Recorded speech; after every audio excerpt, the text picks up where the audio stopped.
Et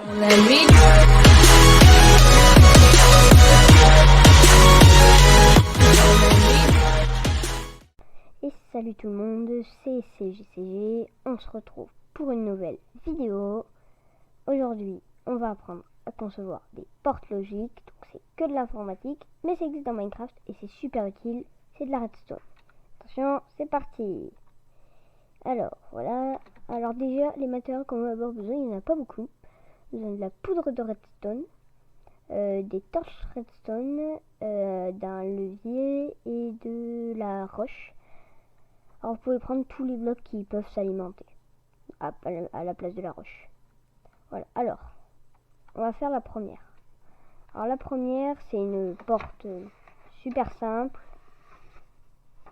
C'est la porte que vous connaissez sûrement, mais vous savez pas que c'est une porte logique. Voilà, vous mettez de la redstone, hop, là vous mettez par levier de la roche. Vous mettez ça, une torche de redstone, de la redstone et de la redstone. Alors ça, vous savez peut-être pas, mais c'est la porte, ça s'appelle la porte note. Donc en français, c'est la porte non. Donc voilà, porte non, super simple. Ça sort l'inverse de l'entrée. L'entrée est inactive, la sortie l'est. L'entrée est active, la sortie ne l'est pas. Voilà, première porte, tout simple, voilà.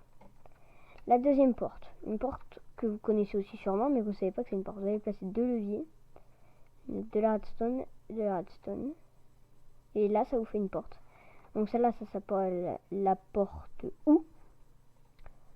Voilà, donc ça fait de l'énergie si au moins un des deux leviers est alimenté, et si les deux, ça fait aussi. C'est encore une autre porte super simple. Et grâce à la porte non et la porte OU, on va pouvoir faire toutes les autres, les plus compliquées. Donc là, on va voir la porte, une porte qui fait l'inverse de la porte OU. Donc c'est la porte nord.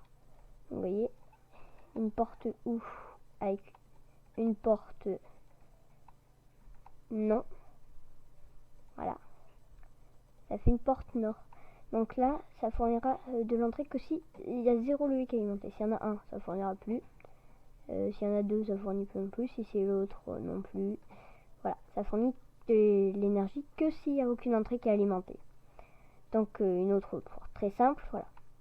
Ensuite, une porte un peu plus compliquée, la porte end. Donc la porte E aussi. C'est en français, voilà. Donc là, je vais la faire avec deux. Mais regarde, ici, je vais en faire une à 7 après. Donc voilà, donc avec deux, c'est pas très compliqué. Hein. Mettez la redstone. Ici, vous mettez 3 blocs. Ici, vous mettez une torche, une autre torche. Là, vous mettez de la poudre. Là, vous mettez une torche. Et là, vous mettez de la redstone. Alors, cette porte est fournie de l'entrée que si les deux leviers sont actifs. Et parce qu'il n'y en a qu'un qui est actif, c'est que cette torche. Mais celle-là, elle reste activée. Hop. Du coup, ça reste désactivé. Si je fais l'inverse, c'est toujours désactivé. Bon, s'il y en a 0, bah, c'est désactivé. Et si elle est 2, ça éteint les deux torches. Ça permet à cette torche de se rallumer. Donc, c'est super utile celle-là. Donc, après, il existe bien sûr le contraire. Voilà. Donc là, je vais juste vous en faire une avec 7. Tiens. 1, 2, 3, 4, 5, 6 et 7. Ah, j'aimerais que ce soit tout le temps dans le même sens. 7, voilà. Donc alors là, par contre, si vous voulez en faire une à 7, vous allez prendre un répéteur, R-E-P-E-T-E-R, voilà, répéteur de redstone. Et vous allez le mettre comme ça. Comme ça, comme ça, et comme ça. Ah, comme ça. Vous allez en mettre, bah voilà, hein, ça suffit. Donc après, vous pouvez vous amuser, vous pouvez mettre de la redstone aussi, 1 sur 2. Mais il faut mettre au moins des répéteurs, parce que sinon, si je mets que de la redstone, ça fait comme ça, et ça ira pas vers le bloc. Vous voyez, voilà. Donc il faut au moins mettre un répéteur là. Voilà, vous pouvez mettre de la redstone. Alors moi là, je me suis amusé, j'ai mis un petit tout. Pour ceux qui ont plus que 2 entrées, vous n'allez pas faire une rangée, vous allez en faire 2. Voilà, comme ça, vous voyez. Ici, vous allez mettre que des torches. Voilà, et là, vous allez mettre de la redstone. Là, et là, vous allez mettre une torche, bon, ici, tiens. Voilà. Donc, vous allez mettre de la poudre. Et voilà, vous voyez. Et ça fait comme le... Il faut que les 7 soient actives pour que ça puisse s'activer. Il y en a une qui est pas activée. Ça alimentera pas. Donc après, il y a aussi le contraire. Donc je fais celle-là pour vous montrer. C'est la porte NAND. Voilà. Donc ça sort de l'énergie. Toujours. Mais sauf quand les 7 sont alimentés. Vous voyez, voilà. Donc ça c'est la porte NAND. N-A-N-D. Ensuite la porte que vous connaissez peut-être. La porte XOR. Celle-là est la plus compliquée. Vous allez voir. Là vous allez mettre de la poudre de redstone. Si vous mettez hop 4 comme ça. Et ici vous mettez 2 blocs de pierre. Enfin voilà. Alors les torches là vous allez en mettre plein. Ça y est, vous amusez. Une là, une ici, une ici et une là. C'est pour faire une porte XOR. Hein. Ici vous allez mettre de la redstone. Ici vous mettez de la redstone encore ici et là. Là vous allez mettre hop 2 torches, redstone et redstone. Donc ça c'est une porte qui s'active que si un des 2 leviers ici il est activé. Et ici il n'y en a qu'un. Ça s'alimente. Si je mets que l'autre, ça s'alimente aussi. Mais si je mets les deux, hop, ça désalimente ça, ça rallume celle-là et qui rallume tout. Et du coup ça alimente ça. Donc après il y a encore l'inverse. Hop, je vais la refaire. Voilà, hop, pips. Hop. Voilà, donc je la refais, je vous explique plus parce que je fais exactement la même chose qu'à côté. Hein.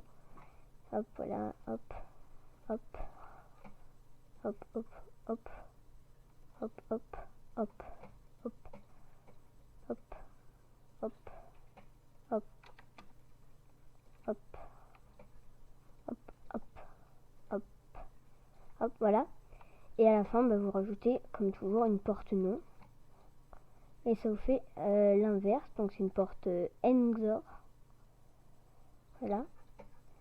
Alors, voilà. Donc c'est toutes les portes qui existent. Enfin, il en existe peut-être plus. Enfin voilà. Mais ça en est déjà 6, 7, non, 1, 2, 3, 4, 5, 7, voilà. Donc vous avez vu cette porte logique super utile pour dans Minecraft. Et la dernière, ça fait de la comparaison. Vous voyez, ça fait, là ça sortira de l'énergie. Mais si vous, voyez, si vous faites, si vous activez les deux, ça en fait aussi. Donc il faut que les entrées aient la même valeur. Ça peut être utile si vous en mettez plusieurs et qu'à la fin vous reliez tout ensemble. Ça peut déclencher que si celui-là est pareil que lui, que l'autre il sera pareil que l'autre, et etc.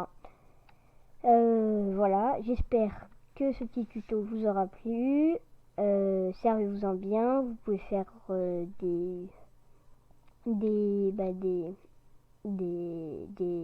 des appareils qui se déclenchent que lorsque toutes les entrées sont activées, ou qu'il n'y en a qu'une sur deux. Enfin voilà. J'espère que vous aurez appris plein de trucs, que ça vous aura plu. N'hésitez pas à liker la vidéo et à vous abonner. Je compte sur vous, ça me fait super plaisir. Et au revoir.